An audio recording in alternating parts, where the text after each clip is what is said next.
Hi guys, कैसे हो आप लोग। स्वागत है आपका बिहार प्रोविजन में। तो जो रेडियो ऑपरेटर वाला आया था सीएसबीसी के द्वारा एडवर्टाइजमेंट 02/2026, जिसमें 993 सीट है और इसमें सिर्फ साइंस वाले जो है ये फिलअप किए हैं, ठीक है। जिनका 50% से ज़्यादा मार्क्स है, तो ये उनके लिए है। और ये मैं आपको एक बार सिलेबस बता देता हूँ। टॉपिक है एक्चुअली ये, ठीक है। ये सब आप पढ़ लोगे, इसमें से वेटेज सब्जेक्ट वेटेज जो टॉपिक है वो भी पढ़ लोगे तो हो जाएगा, ठीक है। एंड मैं भी इसी तरीके से करूँगा और नीचे भी मैं आपको दिखा देता हूँ। यहाँ पे कुछ फिजिक्स का और भी टॉपिक है, तो वो मैं आप लोग को दिखा देता हूँ, ठीक है। तो एक बार देख लेते हैं यहाँ पे देखो फिजिक्स में जो है, फिजिक्स में इसमें क्या क्या है, इसमें जीएस पूछेगा, ठीक है। GS and CA, GS and CA से कितना 25 क्वेश्चन पूछेगा। फिजिक्स से 25 क्वेश्चन पूछेगा। केमिस्ट्री से जो है ये भी 25 क्वेश्चन पूछेगा। और आपका मैथ से भी आपका यहाँ पे 25 क्वेश्चन पूछेगा। ऐसे करके यहाँ पे पूछेगा। तो ये पोर्शन तो जीएस का और यहाँ पे करंट अफेयर का तो आपका हो जाएगा, ठीक है। जो लोग मैथ किया होगा उसका मैथ का भी हो जाएगा, लेकिन ये जो आप मैथ पढ़ते हो इसमें से मैथ जो है काफ़ी कम आता है, ठीक है। और एडवांस मैथ जो है वो ज़्यादा करके आता है, एडवांस मैथ। तो एडवांस मैथ जो है उसमें ज़्यादा आएगा, जैसे कि ट्रिगो हो गया, मेंसुरेशन हो गया, ठीक है। 3D 2D हो गया, ज्योमेट्री हो गया, जो ये है आपका अलजेब्रा है, ये हो गया, ठीक है। तो ये सबसे प्रोबेबिलिटी हो गई, ये सबसे वहाँ पे ज़्यादा क्वेश्चन आता है, ठीक है। तो मैं एक बार आप लोग को यहाँ पे दिखा देता हूँ और बता देता हूँ यहाँ पे जो टॉपिक है या फिर आप जो सब्जेक्ट है वो बोल सकते हो। यहाँ पे देखो, यहाँ पे सबसे पहले फिजिक्स में आपको पढ़ना है, यहाँ पे इलेक्ट्रोस्टैटिक्स पढ़ना है, उसके बाद इलेक्ट्रिसिटी पढ़ना है जो कि करंट होता है, उसके बाद magnetic effect of current and magnetism पढ़ना है, उसके बाद इलेक्ट्रोमैग्नेटिक इंडक्शन पढ़ना है, उसके बाद इलेक्ट्रोमैग्नेटिक वेव पढ़ना है, ऑप्टिक्स पढ़ना है, डुअल नेचर ऑफ मैटर जो क्वांटम थ्योरी होता है वो पढ़ना है, एटम न्यूक्लियाई पढ़ना है फिजिक्स में, उसके बाद इलेक्ट्रोमैग्नेटिक डिवाइसेस पढ़ना है, ठीक है। अगर आप ये मतलब हिंदी से हो, हिंदी लैंग्वेज अगर आप समझते हो, ठीक है, तो आप क्या करना, जो ऐसे यूट्यूब में देखना एक मार्क होता है, ठीक है। यूट्यूब जब करोगे ना तो वहाँ पे एक अभी ऐसे सिंबल करके आता है, ऐसे टाइप का, ठीक है। उस पर क्लिक करोगे ना तो उस पर लिखा रहता है वहाँ पे summarize, SUMMARIZ, summarize the video.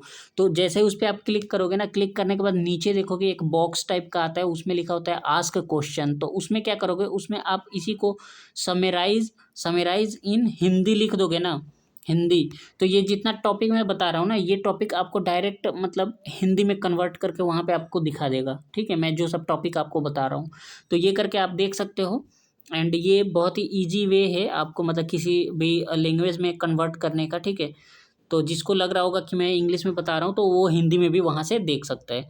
उसके बाद आपको जो है एक और टॉपिक है यहाँ पे, अगर आप ग्रेविटेशन भी पढ़ लो तो ज़्यादा बेटर है। बट इसके ये जो 12 का है, ठीक है, और इसके साथ जो आपका थोड़ा बहुत 10 का भी आपको पढ़ना पड़ेगा। आप सोचोगे सिर्फ 12 का ही आएगा, तो 12 का नहीं आएगा। यहाँ पे 12 का जो है कम से कम 60% आएगा, ठीक है। लेकिन 40% जो है यहाँ पे 10 क्लास का जो है, 10-11 का जो सब्जेक्ट है वहाँ से भी देगा, ठीक है, क्वेश्चन। तो ये चीज़ आप लोग याद रखना।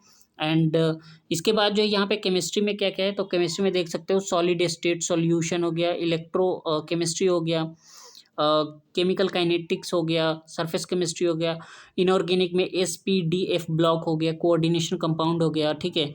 इसके साथ आपको यहाँ पे ऑर्गेनिक में हेलो एल्किन्स हो गया, अल्कोहल फिनोल ईथर हो गया, एल्डिहाइड कीटोन कार्बोक्सिलिक एसिड हो गया, एमाइड हो गया, सॉरी एमाइंस हो गया जो कि नाइट्रोजन कंटेनिंग होता है, बायोमोलिकुल्स हो गया, पॉलीमर हो गया। इसके बाद केमिस्ट्री इन एवरीडे लाइफ हो गया, ठीक है। और इसके साथ जो है और भी कुछ इंपॉर्टेंट है, जैसे कि ये केमिकल बॉन्डिंग हो गया, थर्मोडाइनेमिक हो गया, इक्विलिब्रियम हो गया, रेडक्स रिएक्शन तो ये आपको इलेक्ट्रोकेमिस्ट्री में ही आ जाएगा, ठीक है। तो ये सब जो है ये आपको पढ़ना पड़ेगा। और ये टॉपिक आप लोग जो है मतलब अच्छे से थोड़ा देख के जाना, ठीक है। एंड मैं भी जो है यही सब टॉपिक अभी अभी जो है कवर कर रहा, क्योंकि मेरा भी एग्ज़ाम है और मेरा भी पटना में पड़ा है, ठीक है। इसके बाद जो है मैथ का आता है, तो मैथ का यहाँ पे देख सकते हो रिलेशन एंड फंक्शन है, ठीक है, जो कि इन्वर्स ट्रिगो आप बोल सकते हो, ट्रिगोनोमेट्री इन्वर्स ट्रिगो।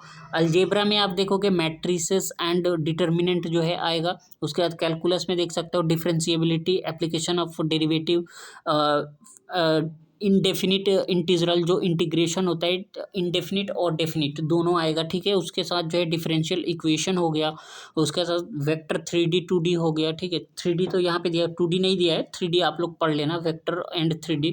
उसके बाद लीनियर इक्वेशन हो गया, प्रोबेबिलिटी हो गया, तो ये सब जो है ये आप लोग कवर कर लेना, ठीक है। इसके बाद मैं आप लोग को दिखा देता हूँ, अगर इसमें जो है फिजिक्स में आप लोग को अगर थोड़ा सा दिक्कत हो तो आप लोग ये सब टॉपिक कर सकते हो। ये एक्चुअली मेरा नोट्स बनाया हुआ है, ठीक है, 12th का, जब मैं आज से 10-12 साल पहले जो है एग्ज़ाम दिया था, ठीक है। ओम्स लॉ कर लेना एंड रेजिस्टेंस आप लोग कर लेना, ठीक है। ओम्स लॉ और resistance, heating effect of current कर लेना, एलिमेंट्री फेनोमेना कर लेना। उसके बाद यहाँ पे इलेक्ट्रिक पोटेंशियल जो होता है, electric field and potential, EMF वगैरह वो कर लेना, कैपेसिटेंस कर लेना। उसके साथ magnetic effect of current and magnetism कर लेना, जो सोलेनॉइड वगैरह वाला होता है, मैग्नेटिक इफेक्ट होता है, ठीक है। उसके बाद ऑप्टिक्स में आप रिफ्लेक्शन ऑफ लाइट और रिफ्रैक्शन ऑफ लाइट कर लेना, प्रिज्म कर लेना, लेंस कर लेना, ठीक है। उसके बाद जो है यहाँ पे इलेक्ट्रोमैग्नेटिक इंडक्शन कर लेना, इंडक्शन से अच्छे क्वेश्चन आते हैं। अल्टरनेटिंग करंट कर लेना, इलेक्ट्रॉनिक डिवाइसेस कर लेना, ठीक है, क्वांटम थ्योरी कर लेना।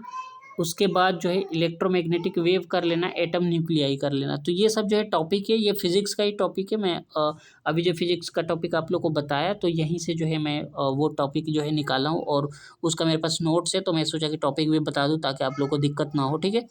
एंड फिजिक्स में मेरे जो है 12th में आई थिंक 75 मार्क्स के आसपास जो है मेरे है, मेरे काफ़ी अच्छे थे, ठीक है। तो आप लोग ये जो है सिलेबस में बता दिया, आप लोग ये सिलेबस थोड़ा एक बार देख लो, ठीक है। एंड फिर हम लोग बात करेंगे दूसरे टॉपिक पे। और ये 993 जो है ये है जो सीट है।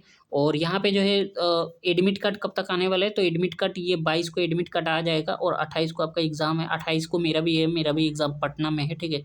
तो मैं तो बिहार में मतलब नहीं रहता हूँ, मैं बिहार के बाहर रहता हूँ, ठीक है। तो मेरे को तो ट्रेवल करना पड़ेगा। मैंने हवलदार का भी दिया था, तो ट्रेवल करके गया था, यहाँ से हवलदार का भी देने गया था। तो 10 को मैं हवलदार को दिया, ठीक है। उसके बाद 14 को जो है मैं इसका CSBC का जो मद्य निषेध का था वो भी दिया था, ठीक है। तो 4 दिन में, तो 5 दिन होटल में रहा था, ठीक है। तो हम लोग बात करेंगे फिर न्यू टॉपिक पे। ये सिलेबस था, तो मैं सोचा कि बता दूँ आप लोगों को, ठीक है।